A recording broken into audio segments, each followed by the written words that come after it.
আস্তাগফিরুল্লাহ, আস্তাগফিরুল্লাহ, আস্তাগফিরুল্লাহ। হাঁটছি, চলছি, ড্রাইভিং করছি, বাস স্টেশনে অপেক্ষা করছি, ফিলিং স্টেশনে ফুয়েল নিচ্ছি, পড়বো আস্তাগফিরুল্লাহ। কি পড়বো? আস্তাগফিরুল্লাহ। যারা সব সময় আস্তাগফিরুল্লাহ পড়ে তাদের রিজিকের কোনো টেনশন হয় না, রিজিক নিয়ে তাদের আর কোনো চিন্তা থাকে না।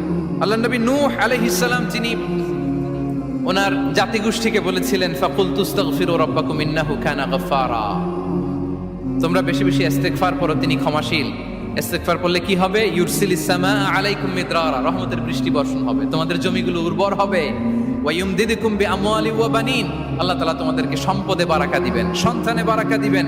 ওয়া ইয়াজআল লাকুম জান্নাতিন ওয়া ইয়াজআল লাকুম আনহারা, তোমাদের ফসল ক্ষেতগুলো সবুজ শ্যামল হয়ে ভরপুর হবে, তোমাদের রিজিকে বারাকা নেমে আসবে। তাহলে আমরা যেন বেশি বেশি ইস্তেগফার করি। বিষ্ণু ইসা ইসলাম বলেছেন, মান লাযামাল ইস্তিগফার জাআলাল্লাহু লাকুম মিন কুল্লি দীকিন মাখরাজা ওয়া মিন কুল্লি হাম্মিন ফারাজা ওয়া ইয়ারযুকহু মিন হাইসু লা ইয়াহতাসিব। যে সব সময় ইস্তেগফার করে তার কোনো টেনশন থাকে না, তার জীবনে দুশ্চিন্তা আসে না, আর এমন জায়গা থেকে আল্লাহ রিজিকের বন্দোবস্ত করে যেটা সে কল্পনাও করে নাই। সুবহান। আমরা যেন বেশি বেশি ইস্তেগফার করি। আস্তাগফিরুল্লাহ, এটা হচ্ছে ভেরি শর্ট ফর্ম অফ ইস্তেগফার। অথবা পড়তে পারেন আস্তাগফিরুল্লাহ আল্লাযী লা ইলাহা ইল্লা হুয়াল হাইয়ুল কাইয়্যুম ওয়া আতুবু ইলাইহি। সাইয়্যিদুল ইস্তেগফার মুখস্থ আছে না আমাদের? এটা যেন বেশি বেশি পড়ি।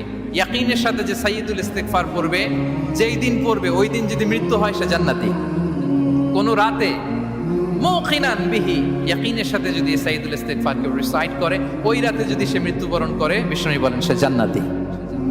তাহলে প্রিয় ভাই এবং বোনেরা, আমরা যেন